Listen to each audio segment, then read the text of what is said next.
ঠিক সময়ে খাজনার অর্থ নবাবের কাছে পাঠানো হয়নি। ও বাবা, এবার তো তাহলে মনে হয় অনর্থ হয়ে যাবে। না না না না না, কিচ্ছু হবে না। মিছিমিছি গোপালের কথায় মাথা খারাপ করবেন না তো মহারাজ। খারাপ কি বলছেন মন্ত্রী মশাই? হ্যাঁ, মহারাজের তো মাথা একেবারে হেঁট হয়ে যাবে। বললেই হলো। তাহলে আর আমি কি করতে আছি? ভেতরে ভেতরে যা বন্দোবস্ত করার সব করে ফেলেছি। সে যাই হোক, যথা সময়ে যথা পরিমাণ অর্থ রাজকোষে জমা হয়ে যাওয়ার কথা ছিল, সেটা তো মানবে। সেটা যখন হয়নি তখন মন্ত্রী মশাইকে সেটা করতে হবে। মন্ত্রী মশাই কি অতটা দায়িত্ব জ্ঞানহীন? কিভাবে কি করতে হবে উনি নিশ্চয়ই কিছু ভেবে রেখেছেন। তাহলেই তো আসল অনর্থ হবে। দেখেছেন তো মহারাজ, দেখেছেন সব কাজে এই গোপাল কেমন আগে থেকে ভাঙচি কেটে দেয়। না না গোপাল, তোমাকে কিন্তু এবার একটু সংযত হতে হবে। যেটা যার কাজ সেটা তাকে করতে দিতে হবে। আমি আর কি বলেছি মহারাজ, আমি তো শুধু বলছি অনর্থ হয়ে যাবে।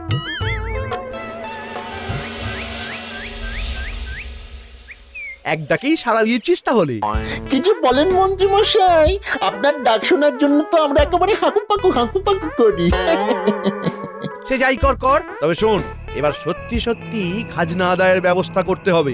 হবে হবে তো অনেক দিন থেকেই করছেন মন্ত্রী মশাই, কিন্তু আদায় করছেন না কেন?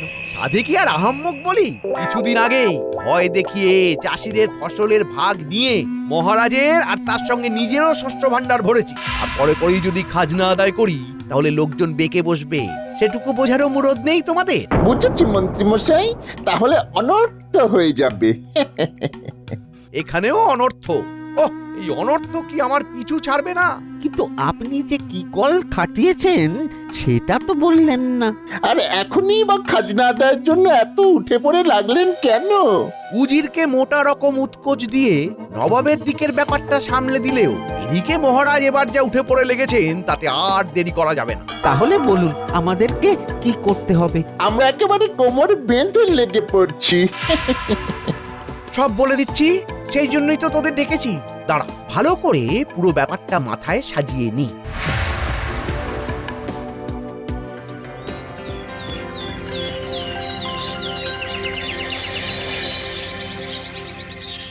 তুমি যে মাথার মধ্যে কি সাজাচ্ছ কে জানে, তবে যেমন যা সাজিয়েছ সেখান থেকে বলো দেখি রাজকোষের অবস্থা কেমন। হিসেব একেবারে পরিষ্কার মহারাজ। এই যে এই যে দেখুন, আয় ব্যয় সমান সমান, মোটেই উদ্বৃত্ত নেই। সে কি, তবে নবাবের রাজস্বের কি হবে? সে নিয়ে ভাববেন না, সে অর্থ ঠিক সরানো আছে। বললে হবে, মন্ত্রী মশাইয়ের কাজ আছে। হ্যাঁ হ্যাঁ, ছড়ানোর ব্যাপারে মন্ত্রী মশাই বরাবরই সিদ্ধহস্ত, সে তো জানাই আছে। এই সময়ে আমাদের মন্ত্রী মশাইয়ের ওপরেই ভরসা রাখতে হবে। ঠিক তাই, বৈদ্য ঠিক বলেছে। তবু শোনা কথায় বিশ্বাস না করে নিজে গিয়ে দেখে নিন মহারাজ, না হলে অনর্থ হয়ে যাবে যে। অনর্থ হোক না হোক, অর্থ ঠিকঠাক সময় মুর্শিদাবাদে পৌঁছয়নি, তার কি হবে? এ কি, নবাব বাহাদুর যে! হ্যাঁ, একেবারে সশরীরে হাজির হয়ে গেছেন। মরেছে, একটা হুলস্থুল হবে বলে মনে হচ্ছে। কি হলো, ভূত দেখার মতন করে দেখছো যে? কিন্তু আপনি তো ভূত নন, আপনি তো অদ্ভুত। তুমি চুপ করো, এখানে এখন কাজের কথা হচ্ছে। কি কাজের কথা নবাব বাহাদুর? সেটা শুনলে আপনার মাথায় নির্ঘাত বাজ পড়বে মহারাজ। কথা তো অনেক আছে, তবে সবার আগে বলো দেখি, খাজনা আদায়ের জন্য তুমি ঠিক কি কি ব্যবস্থা করেছো? বলো মন্ত্রী। হ্যাঁ হ্যাঁ, আপনি বলুন তাহলে মহারাজ। আমি বলবো? না মানে আপনার মুখের ওপরে আমি আর কি বলবো মহারাজ? এটা তো বেশ ভালো খেলা ধরেছো দেখছি। এ বলে ও বলবে, ও বলে এ বলবে। এটাকে আমরা বলি ওই বলা বলা খেলা। আপনারাও খেলতে পারেন, আপনি আর নবাব বাহাদুর। ও, গোপালের ফুর্তি যেন আর ধরে না। তবে কান খুলে শুনে রাখো কৃষ্ণচন্দ্র, রাজস্ব আদায় না করে আমি এখান থেকে নড়ছি না, আর তোমাকেও ছাড়ছি না। কিচ্ছু চিন্তা করবেন না নবাব বাহাদুর, কালই ঢেঁড়া পিটিয়ে সবাইকে খাজনা জমা দেওয়ার কথা বলছি আমি। করব করে কাল বিলম্ব না করে আজ ঘোষণা আর কাল আদায় করো, তা না হলে সব দায় তোমার ঘাড়ে চাপবে। বেশ বেশ বেশ, তাই হবে তাই হবে। গতি প্রকৃতির যা বুঝছি তাতে নবাব এখানেই কদিন গ্যাঁট হয়ে বসবে, আর হিসেব বুঝে তারপর মুর্শিদাবাদে ফিরবে। সাথে কি বলি, অনর্থ হয়ে যাবে।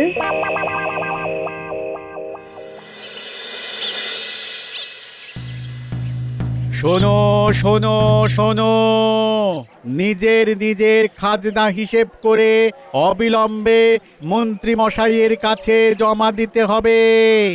আর এই কথাও যেন খেয়াল থাকে যে এখনই খাজনা না দিলে দ্বিগুণ সুদ পড়বে। শোনো শোনো শোনো, এটা কিন্তু খুব চাপের ব্যাপার হয়ে যাচ্ছে। হ্যাঁ ভাই, কি আর বলবো, দিনের পর দিন এই চাপ তো বেড়েই যাচ্ছে বেড়েই যাচ্ছে। কিন্তু ওই তাই বলে খাজনা না দিয়ে চুপ করে বসেও তো থাকা যায় না। তাহলে আর কি, বাজনা বাজিয়ে চলো, খাজনা দিতে যাই সবাই। তাই তাই তাই, খাজনা দিতে যাই। ওই দেখো, আমরা মরছি আমাদের জ্বালায়, আর গোপাল দাদার কেমন ফুর্তি মনে।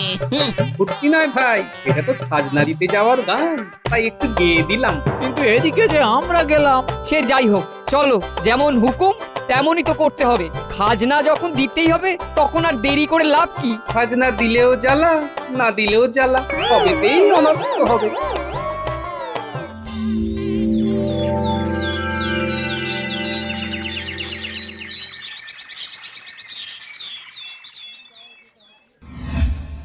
কি বুঝছিস ঘটা? জমায়েত তো ভালোই হচ্ছে। আজ শুধু রাজকোষ ভরবে না, মন্ত্রী মশাইয়ের ট্যাঁকও ভরবে মনে হচ্ছে। সে তো ভরবেই, আর তার কায়দাটাও তো তোদের জানা আছে। তার জানবো না? আমরাই তো আপনার ডান হাত আর বাঁ হাত। আমাদের কি করতে হবে সেটা ঠিক মনে আছে। তাহলে একে একে সবাই চলে এসো, বিলম্ব করে আর লাভ কি? এই যে আমারটা গুনে নিন মন্ত্রী মশাই, 10টা মোহর আছে কিন্তু। ঠিক আছে ঠিক আছে, গুনে দেখছি। এই যা যা পড়ে গেল। ওরে বটা ঘটা, দে দেখি, কুড়িয়ে দে। এই তো হাতের কাছেই আছে। করিয়ে আর কোথায় যাবে? না না, মোহর কটা একবার মাথায় ঠেকিয়ে নি। কুড়িয়ে নেওয়া মোহর কি আর এমনি এমনি রেখে দেওয়া যায়? তাহলে যে পাপ হয়। কই দে দে দেখি, দে গুনে দেখি। এই তো গুনে গুনে 8টা। সে কি, আমি তো 10টা গুনে গুনে এনেছিলাম, কমে গেল কি করে? তুমি গুনলে তো হবে না। এই তো আমি গুনতেই ধরা পড়ে গেল। বেশ বেশ, ওটা যা হয়েছে হয়েছে, আমারটা গুনে দেখুন। এই যে 15টা মোহর দিলাম। এই যা, আবার পড়ে গেল। তাতে কি হয়েছে? আমরা তো আছি। হ্যাঁ, এই নিন মন্ত্রী মশাই। 1টা 2টো 3টে 12টা 13টা। এই যা, আরে আর কোথায়? আরে আর 2টো কোথায়? আবার 2টো মোহর কম। খুঁজে দেখুন না, নিচে কোথাও পড়ে আছে কিনা। খাজনা আদায় বন্ধ করে ওই করি আর কি। আমার কি আর কোনো কাজকর্ম নেই নাকি? আপনাকেও বলি মন্ত্রী মশাই, বারবার এরকম গুনতে গিয়ে মোহর পড়েই বা যাচ্ছে কেন? এটা আমার মুদ্রা দো, হাতটা ভালো করে মুঠো হয় না, এতে আমার আর কি করার আছে? কই আর কাদের খাজনা দেওয়ার আছে? চটপট দিয়ে যাও দেখি। গন্ডগোল তো কিছু একটা হচ্ছে, সেটাই ধরতে হবে, আর সেটা ধরতে পারে একজনই।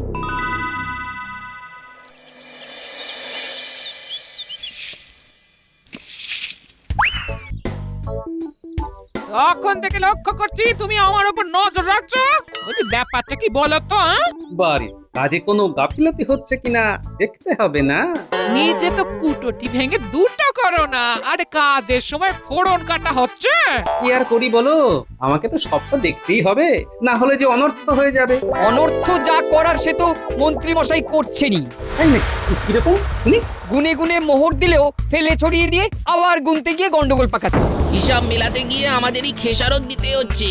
গোপাল দাদা, কিছু একটা করো, এটা তো দিনে ডাকাতি হচ্ছে গো। হ্যাঁ, আমি তো জানতামই যে এরকমই হবে। তাহলে এখন কি হবে? এখন যে অবস্থা, তাতে অনর্থ আটকাতে গেলেও অনর্থই করতে হবে। সেটা আবার কিরকম? সবটাই তো কেমন মাথার ওপর দিয়ে চলে গেল। এই শোনো, তোমার কথায় কথায় অনর্থ হয়ে যাবে, এই মুদ্রা দোষটা কিন্তু অসহ্য হয়ে যাচ্ছে। হ্যাঁ, আমিও তো সেটাই চাই, তবেই তো কাজের কাজ হবে, আর তার জন্যে আমাকে একটু নড়াচড়া করতে হবে।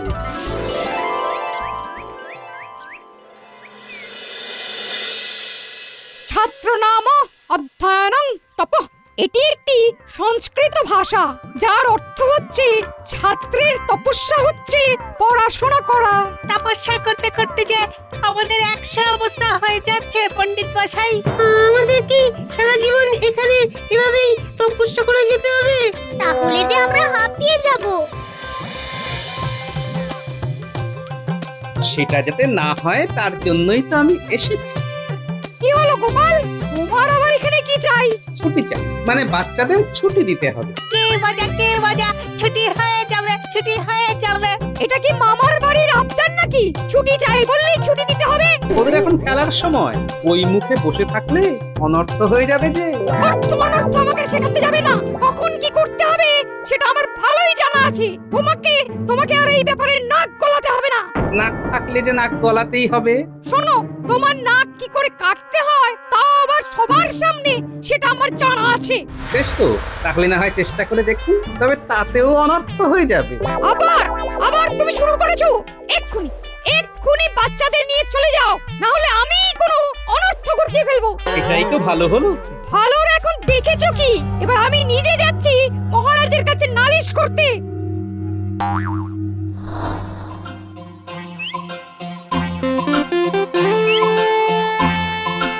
কি মুশকিলে পড়লাম রে বাবা, দু হাত জোড়া, এদিকে ঘাড়ের কাজটাও কেমন চুল করছে।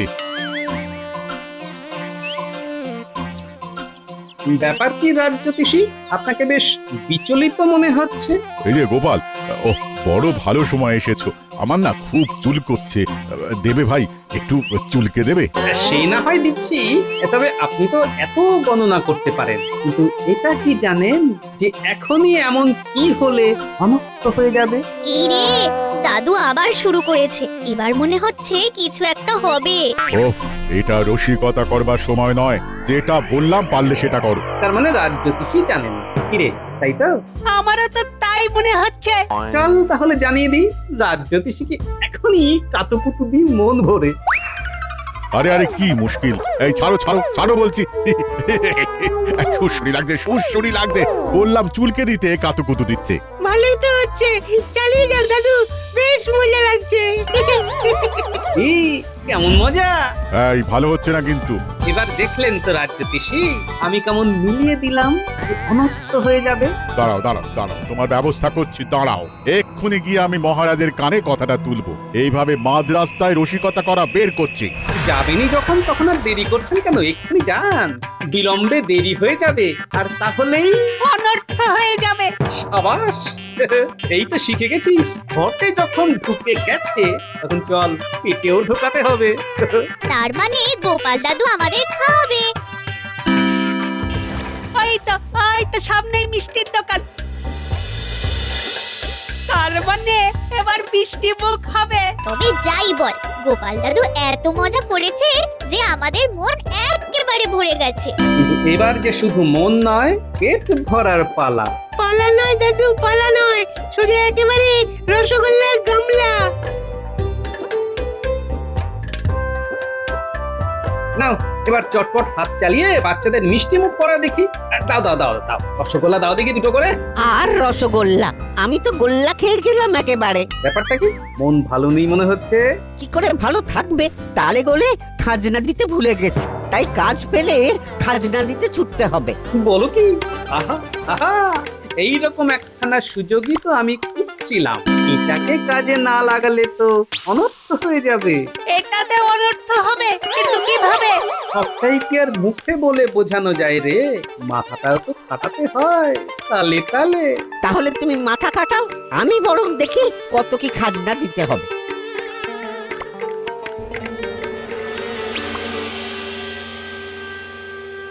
এই যে কৃষ্ণচন্দ্র, খাজনার বাজনা তো বাজিয়ে দিলে, তারপর তো আবার যেই কে সেই। খাজনার কোনো গল্প নেই।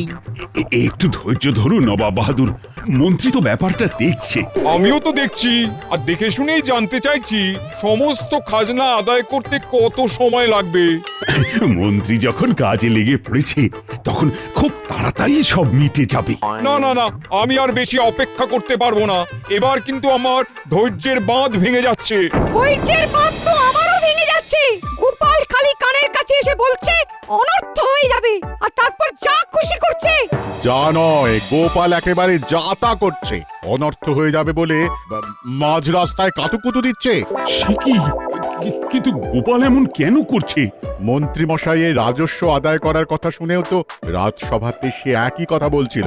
মনে হচ্ছে গোপালের মস্তিষ্ক বিকৃতি ঘটেছে, কথায় কথায় শুধু অনর্থ হয়ে যাবে বলছে। এখনো তো আমি একই কথা বলছি মহারাজ। এখন যদি আপনি নিজে থেকে ব্যাপারটা না সামলান তাহলে কিন্তু অনর্থ হয়ে যাবে। দেখেছেন মহারাজ, গোপাল আবার সেই একই কথা বলে বিরক্ত করছে। এই, এটা কি হচ্ছে গোপাল? তুমি এবার থামবে? আরে ওকে থামাচ্ছ কেন? গোপাল যখন বারবার বিভিন্ন ভাবে বলার চেষ্টা করছে যে অনর্থ হয়ে যাবে, তখন ওর কথা মতন মন্ত্রীর ওপরে নজরদারি করলেই তো মিটে যায়। এই মরেছে, তাহলে যে কেঁচো করতে কেউটে বেরিয়ে যাবে। মনে হচ্ছে কপালে দুঃখ আছে। হ্যাঁ, মানে তা যায় বটে। বেশ বেশ বেশ, তাহলে তুমিই বলো গোপাল, আমাকে কিভাবে কি করতে হবে? তার জন্য আপনাকে যে আমার সঙ্গে আসতে হবে একবার। তাই যাব তাহলে? না হলে তো বলছো অনর্থ হয়ে যাবে। রাজা হয়ে সেটা আর কি করে হতে দিই বলো?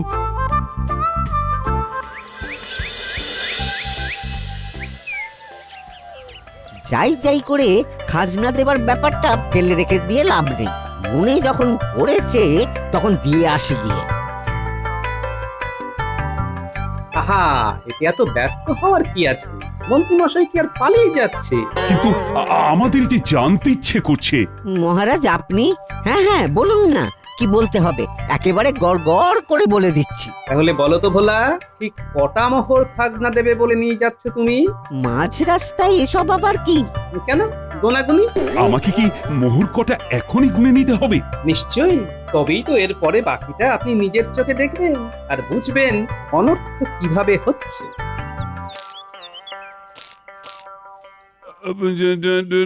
15টা মোহর আছে, গোনা হয়ে গেছে। চলুন তাহলে অনুষ্ঠানের পরবর্তী অংশ মন্ত্রীমশাইয়ের বাড়িতে গিয়ে হবে।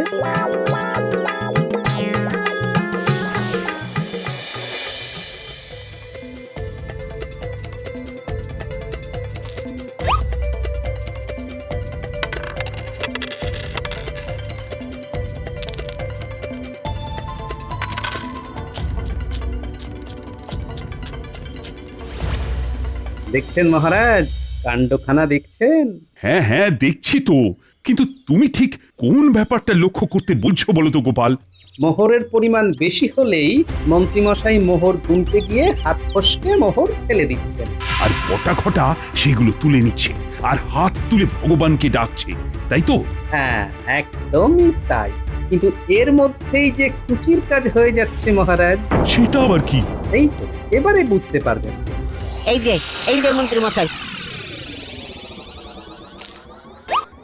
গুনে নিন, একেবারে 15টা মোহর আছে।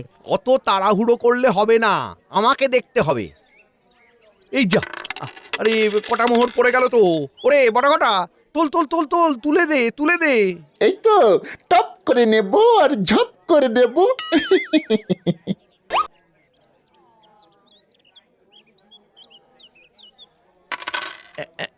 11টা, 12টা, 13টা।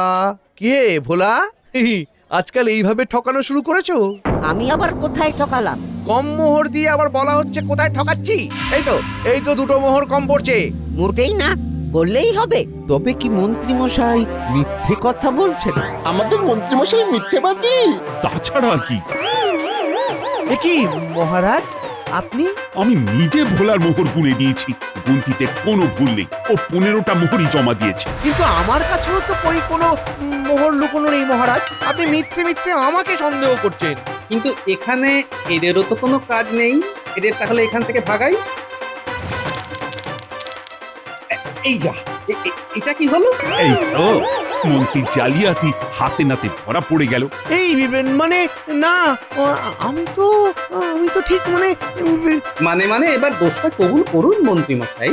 তবে তোমার বুদ্ধি বলি হারি গোপাল। এটা যাতে আপনি ধরতে পারেন তার জন্যই তো আমাকে অনর্থ হয়ে যাবে বলে এমন অভিনয় করতে হয়েছে মহারাজ।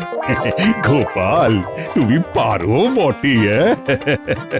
খাজনা আদায় হলো কিনা সেটা দেখতে নিজেই চলে এলাম, কিন্তু এখানে এসে তো দেখছি অন্য খেলা চলছে। এসেছেন যখন তখন ভালোই হয়েছে। মন্ত্রী একেবারে গরম গরম খাজনা বুঝিয়ে দেবে। সব খাজনা তো আদায় হয়নি মহারাজ, এখনো যে কিছু বাকি আছে। সেটা তুমি নিজের ট্যাগ থেকে দেবে। আর যেভাবে সাধারণ প্রজাদের ঠকিয়েছ তার জন্য আগামী 6 মাসের তোমার বেতনও তোমাকে প্রজাদের খাজনা বাবদ রাজকোষে জমা দিতে হবে। এরকম করবেন না মহারাজ, আমাকে যে না খেতে পেয়ে মরতে হবে মহারাজ। কিন্তু এক্ষুনি খাজনা না পেলে আমি যে তার আগেই তোমাকে বন্দি করে মুর্শিদাবাদে নিয়ে যাব। ঠিকই নবাব বাহাদুর, তাহলে যে অনর্থ হয়ে যাবে। মুদ্রা দোষ বড় ছোঁয়াচে